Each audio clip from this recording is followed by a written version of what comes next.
তো hi friends, welcome to my channel Pampa অফিসিয়ালে জানাই তোমাদের সবাইকে স্বাগত। তো চলো দেখো, আমি আজকে একটা দুটো রেসিপি দেখাবো। তো এখানে সজনে ডাঁটা আলু একসঙ্গে কেটে নিয়েছি। তো দেখেছো, আলুগুলোকে ছোটো ছোটো করে কেটেছি আর সজনে ডাঁটা কেটেছি। কী বানাবো বলো তো? আজকে সজনে ডাঁটা পোস্ত বানাবো। তো চলো দেখতে থাকো। তো দেখো বন্ধুরা, এখানে একটু পোস্ত নিয়ে নিয়েছি, এবারে পরিমাণ মতো। তো যে যেমন দেবে পোস্ত, তো যত দেবে ভালো, তাই না বলো? তো নিয়ে নিয়েছি মিক্সি গ্রাইন্ডারে। তো এটাকে পেস্ট করে নেবো, কাঁচা লঙ্কা কটা। তো দেখো কড়াইটা তেতে গেছে, শুকনো লঙ্কা দিয়ে দিলাম, একটু কালো জিরা দিয়ে দিলাম। তারপরে একদম সজনে ডাঁটা আলুটাকে তুলে দেবো। আলুটাকে ছোটো ছোটো করে কেটেছি। সজনে ডাঁটাগুলোও কচি কচি, বেশি মানে শক্ত নয়। তো লবণ দিয়ে দিলাম আর একটু নামে হলুদ দেবো। পোস্ততে হলুদ দেয় না, তবে আমি হলুদ ছাড়া জিনিস খাই না। তো একটু চলো কম করে হলুদ দেবো একটু।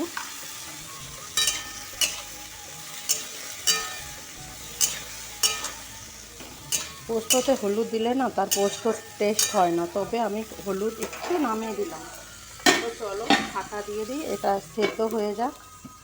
আঁচটাকে একটু কমিয়ে দিয়েছি। বন্ধুরা, এখানে একটু কথার আওয়াজ আসছিলো বলে বাইরের, তাই জন্য আমি ভয়েস বসাতে হলো। তো দেখো টমেটোটা দিয়ে দিয়েছি, টমেটো দিয়ে ভালো করে আবার নেড়ে চেড়ে টমেটোটাকে ঢাকা দিয়ে দিচ্ছি।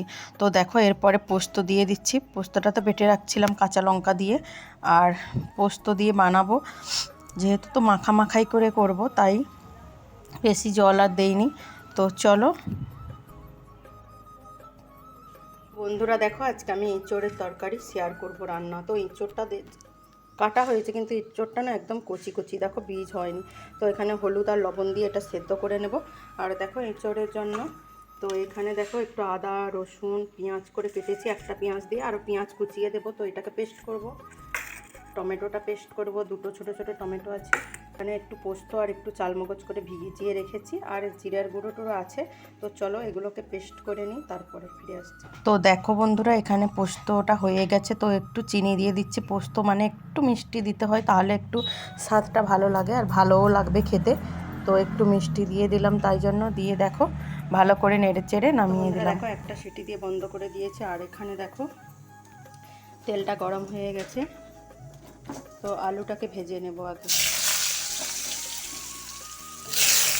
দুটো আলু দিয়েছি, বেশি আলু দেইনি, লবণ দিয়ে একটু ভেজে নিই। তো দেখো বন্ধুরা, আলুগুলো ভাজা হয়ে গেছে। তো নামিয়ে নেই চলো। পরে দেখো কড়াইতে তেল দিয়ে দিয়েছি। তো এঁচোড়টাকে ভেজে নেব। এঁচোড়টা না ভালো নয়, কিন্তু খেতে কিন্তু টেস্ট হয়েছিল দারুণ। আমি পরে ভয়েস বসাচ্ছি বলে বললাম। তো এঁচোড়টাকে একটু ভেজে নিতে হবে, কারণ সেদ্ধ জিনিস তো না ভাজলে একটু কেমন লাগে, জল জল লাগে। তো তাই ভেজে নিলাম। তো ভেজে নিচ্ছি, দেখো একটু হলুদ দিয়ে একটু লবণ দিয়েছি, লবণ দিয়ে ভেজে নিচ্ছি। তো আমি যেমনভাবে রান্না করি তেমনভাবে শেয়ার করছি। অনেকে অনেকভাবে রান্না করে, তো আমি এভাবেই শেয়ার করছি। তো দেখো হয়ে গেছে, এরপরে নামিয়ে নিলাম। তো তেলে দেখো আমি একটু চিনি দিয়ে দিলাম কালারের জন্য। তো আমি দেই একটু, আবার চিনি টিনি দেই একটু কালারের জন্য। তো দেখো গরম মশলা, শুকনো লঙ্কা, এলাচ, দারচিনি, তেজপাতা সব কিছু ফোড়নের মধ্যে দিয়ে দিচ্ছি। আর কি বলো তো, এটা পরে ভয়েস বসাচ্ছি বলে বললাম একটু পাঁচ ফোড়ন দিতে হতো, তো ওটা আমি ভুলে গেছি, তোমরা দিয়ে দেবে। আর জিরা ফোড়নও অনেকে দেয়, তবে আমি পাঁচ ফোড়ন দিই। দেখো পেঁয়াজটাকে দিয়ে একটু বাদামি কালার করে ভেজে নেব। তো তারপরে দেখো এই যে দেখো ভেজে নিচ্ছি বাদামি কালার করে পেঁয়াজটা।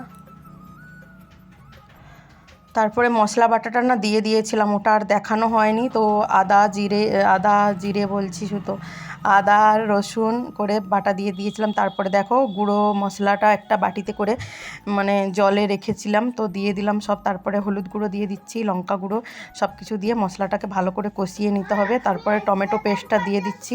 টমেটো পেস্টটা দিয়ে ভালো করে কষিয়ে নেব মশলাটাকে ভালো করে।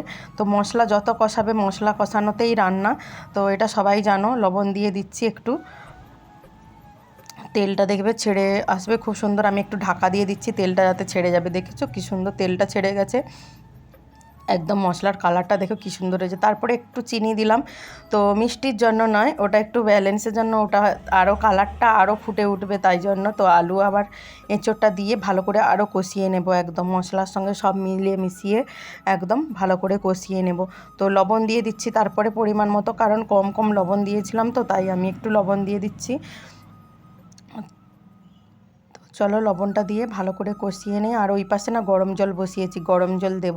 গরম জল দিলে তরকারিতে টেস্টটা ভালো হয়, কাঁচা জলের থেকে গরম জল দিলে সব কিছু তরকারির মধ্যে বেশ ভালোই লাগে। তো দেখো হয়তো ঠিক করে বোঝা যাচ্ছে না ক্যামেরাটা, কারণ আমার ক্যামেরাটা ঠিক করে বসাতেই পারিনি, তার মধ্যে রান্নাঘরটায় জানলাটা খুলে রেখেছি কিন্তু আলোটা ঠিক আসছিল না। তো দেখো এরপরে কষানো হয়ে গেছে, গরম জলটা দিয়ে দিচ্ছি। আর বেশি ঝোল ঝোল করবো না, একটু মাখা মাখা গ্রেভি গ্রেভি করবো, তাই জন্য। আর দেখেছো কালারটা কি সুন্দর এসেছে, খেতেও ভালো হয়েছিল, দারুণ হয়েছিল। শুধু এঁচোড়টা না, আমার আবার এরকম এঁচোড় ভালো লাগে না, একটু বীজ বীজ এঁচোড়টা আমার খেতে খুব ভালো লাগে। মানে এঁচোড়টা একদম বীজই হয়নি, একদম কচি কচি ছিল, তাই জন্য এঁচোড়টা আমার অতটা ভালো লাগেনি, কিন্তু টেস্ট হয়েছিল খেতে। তো দেখো এরকমই ঝোল দিয়ে দিলাম মাখা মাখা করে। তো এটা ফুটবে তারপরে।